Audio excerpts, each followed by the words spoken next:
Sugar patients chapati రోటీ కాకుండా సంతృప్తిగా rice కూడా తినవచ్చు. Doctor rice, sugar free rice, doctor rice, diabetic rice, sugar పెన్సని బియ్యం, డాక్టర్ రైస్. చంద్రబాబు, లోకేష్ గార్ల కక్ష సాధింపు రాజకీయాలు రాష్ట్రంలో అరాచకమైనటువంటి పరిస్థితుల వైపు పూర్తిగా నెట్టబడుతున్నాయి. ఈ రోజున రాజంపేట పార్లమెంటు సభ్యుడు, వైఎస్ఆర్ కాంగ్రెస్ పార్టీలో అత్యంత కీలకమైనటువంటి నేత, జగన్మోహన్ రెడ్డి గారికి ఎంతో ఆప్తుడు అయిన మిథున్ రెడ్డిని పోలీసు వాళ్ళు అరెస్టు చేసేటువంటి క్రమంలో దాని వెనుక ఉన్నటువంటి తెలుగుదేశం కూటమి యొక్క కుట్ర ఎంత దారుణమంటే, ఆ మద్యం స్కామ్తో ఏ రకమైనటువంటి సంబంధము మిథున్ రెడ్డికి లేకపోయినా, మిథున్ రెడ్డి పాత్ర ఇసుమంతా కూడా కనుగొనలేకపోయినా, కక్ష కట్టి జగన్మోహన్ రెడ్డి గారికి ఆత్మీయుడు కనుక ఈయనను ఒక ముద్దాయిగా ప్రకటించి మిథున్ రెడ్డిని అరెస్టు చేస్తే జగన్మోహన్ రెడ్డి గారి యొక్క ప్రతిష్టను దెబ్బతీయచ్చు అన్న కారణంగా ఈ రోజున ఈ రకమైన బరితెగింపుకు తెలుగుదేశం ప్రభుత్వం బనాయిస్తున్నది, ఈ రకమైనటువంటి కుట్ర చేస్తున్నది, ఇంత దారుణానికి ఒడిగట్టుతున్నది. తనను నిన్నటి వరకు మొన్నటి వరకు ముద్దాయిగా కూడా చేర్చలేదు.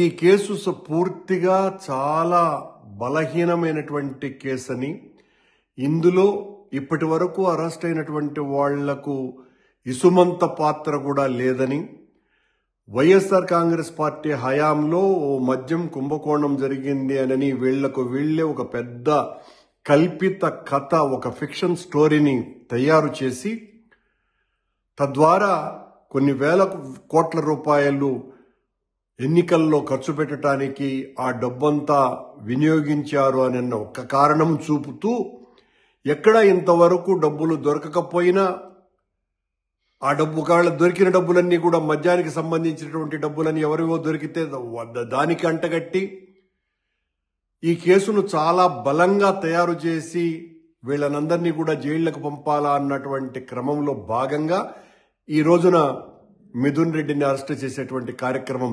జరుగుతున్నది. దీన్ని తీవ్రంగా ఖండిస్తున్నాం. కేవలం పార్టీలో చాలా కీలకమైనటువంటి వ్యక్తి కనుక, జగన్మోహన్ రెడ్డి గారికి చాలా ఆత్మీయుడు కనుక, ఆ ఒక్క కారణంగానే ఈ రోజున మిథున్ రెడ్డి మీద ఇంత తీవ్రమైనటువంటి ఆరోపణలు మోపి ఆయన్ను జైలుకు పంపించేటువంటి కార్యక్రమాలు చేస్తున్నారు. ఇది పూర్తిగా లోకేష్ గారి డైరెక్షన్లో జరుగుతోంది అన్నటువంటి చర్చ చాలా పెద్ద ఎత్తున జరుగుతున్నది. ఈ రకంగా వైఎస్ఆర్ కాంగ్రెస్ పార్టీ హయాంలో మీకేదో చిన్న బాధ జరిగిందని, ఆ బాధకు ప్రతీకారంగా కొన్ని వేల రెట్లు ఎక్కువగా ఈ రోజున లోకేష్ గారు, ఆయన అనుయాయులు రాష్ట్రమంతా ప్రతి నియోజకవర్గంలోనూ పదుల సంఖ్యలో వైఎస్ఆర్ కాంగ్రెస్ పార్టీ కార్యకర్తల మీద కేసులు పెట్టడము, కొట్టడము, హింసాయుత చర్యలు చేపట్టడము, చాలా పెద్ద పెద్ద స్కామ్లు జరిగినాయని చాలా పెద్ద మంది నేతల్ని కూడా అరెస్టులు చేయటము, రోజు కూడా ఒక బీతావహ పరిస్థితి, ఒక బీభత్సమైనటువంటి స్థితికి రాష్ట్రాన్ని తీసుకొని రావటం జరిగింది. ఇది ఏమాత్రము కూడా క్షంతవ్యము కాదు, సమర్థనీయము కాదు. ఈ రకంగా మీరు మీ ప్రత్యర్థులను శత్రువులుగా భావించి వీళ్లను సర్వనాశనం చేసేయాలా, భౌతికంగా, మానసికంగా, ఆర్థికంగా అనుకొని వాళ్ల మీద ఈ రకంగా కేసులన్నీ పెట్టి వాళ్ల కుటుంబాలన్నంతా కూడా క్షోభ పెట్టడం ద్వారా ప్రజాస్వామ్యంలో రాజకీయాలు నిరంతరం మారుతూ ఉంటాయి. ఒక పార్టీ అధికారంలోకి వస్తుంది, ప్రజాదరణ కోల్పోతే మరో పార్టీ అధికారంలోకి వస్తుంది అన్నటువంటి విషయాన్ని తెలిసి కూడా ఈ రకంగా మీరు కక్ష సాధింపు రాజకీయాలకు తెగబడితే ఆ తరువాత పరిస్థితి ఏ రకంగా ఉంటుంది అన్నటువంటి ఇంగిత జ్ఞానం కూడా మీకు లేకపోతే, అందరూ కూడా చాలా ఉదారమైనటువంటి ఆలోచనలతోనే ఉండరు కదా. మా మీద దెబ్బతీశారు, మమ్మల్ని చాలా తీవ్రంగా హింసించినారు, మానసికంగా, ఆర్థికంగా, సామాజికంగా మమ్మల్ని అందరినీ కూడా ఇంత అవమాన పాలు చేశారు అన్నటువంటి వాళ్ళు అధికారంలోకి రేపు వచ్చిన తర్వాత లోకేష్ గారు ఏ రకమైనటువంటి పరిస్థితులు ఉంటాయి? మీరు చేసిందే కదా, నీవు నేర్పిందే కదా నీరజాక్షానని ఆ రోజున వాళ్ళు మరో రకమైనటువంటి ఆలోచనలు చేసినప్పుడు ఏ రకంగా ఉంటుంది పరిస్థితి? ఇది చాలా తప్పిదం లోకేష్ గారు ఇలాంటి చర్యలు చేపట్టడం అన్నది. మీరు ఒక మంచి ప్రభుత్వంగా మీరే హామీలైతే ఇచ్చారో ఆ హామీలన్నింటినీ కూడా నెరవేర్చి ఆ సూపర్ 6 పథకాలతో సహా 143 వాగ్దానాలు నెరవేర్చే క్రమం చేసి ఉంటే ఖచ్చితంగా ప్రజలు మిమ్మల్ని ఆదరిస్తారు. మీరు ఏ ఒక్క హామీని కూడా ఎన్నికల్లో ఇచ్చినటువంటిది నెరవేర్చకపోగా ఈ రకంగా ప్రతీకార చర్యలకు దిగుతూ ప్రతి ఒక్కరి మీద నిర్బంధాన్ని ప్రయోగిస్తూ దారుణంగా అందరి మీద కేసులు పెట్టి జైళ్లలోకి నెట్టి వ్యక్తిగతంగా వాళ్ళందరి మీద కూడా భౌతికమైనటువంటి దాడులు చేయటము, దీని వలన మరింత పలుచునైపోతారు, బలహీనమైపోతుంది మీ పార్టీ.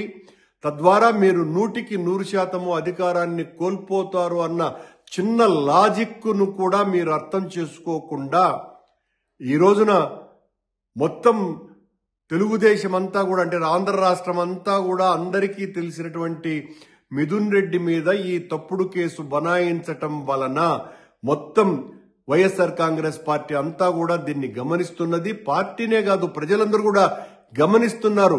మీరు ఈ కేసులు ఏ రకంగా పెడుతున్నారు, జగన్మోహన్ రెడ్డి గారి పర్యటనలను ఏ రకంగా అడ్డుకుంటున్నారు, ఆయన్ను కూడా నిర్బంధించాలని చూస్తున్నారు అన్నటువంటి విషయాలు, ఇవన్నీ కూడా ప్రతి ఒక్కటి కూడా లెక్కలు రాసుకుంటున్నారు అన్నటువంటి విషయాన్ని మీరు తెలుసుకోవాల్సినటువంటి అవసరం ఉన్నది. ఈ కేసులో మిథున్ రెడ్డి పాత్ర ఈషన్ మాత్రము లేదు అన్నటువంటి విషయం ఆయన చెప్పటమే కాదు, అందరికీ తెలిసినటువంటి విషయం.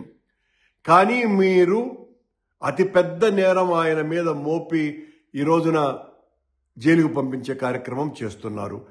ఇంతకు పూర్వమే ధనంజయ రెడ్డి గారిని, కృష్ణమోహన్ రెడ్డి గారిని, చెవిరెడ్డి భాస్కర్ రెడ్డిని, ఇలాంటి వాళ్ళని అందరినీ కూడా ఆ కేసులో ఏ రకమైనటువంటి ప్రమేయము లేనటువంటి వాళ్ళని అందరినీ కూడా జైలులోకి పంపించి దాదాపు 2 నెలలకు పైగా అయ్యింది.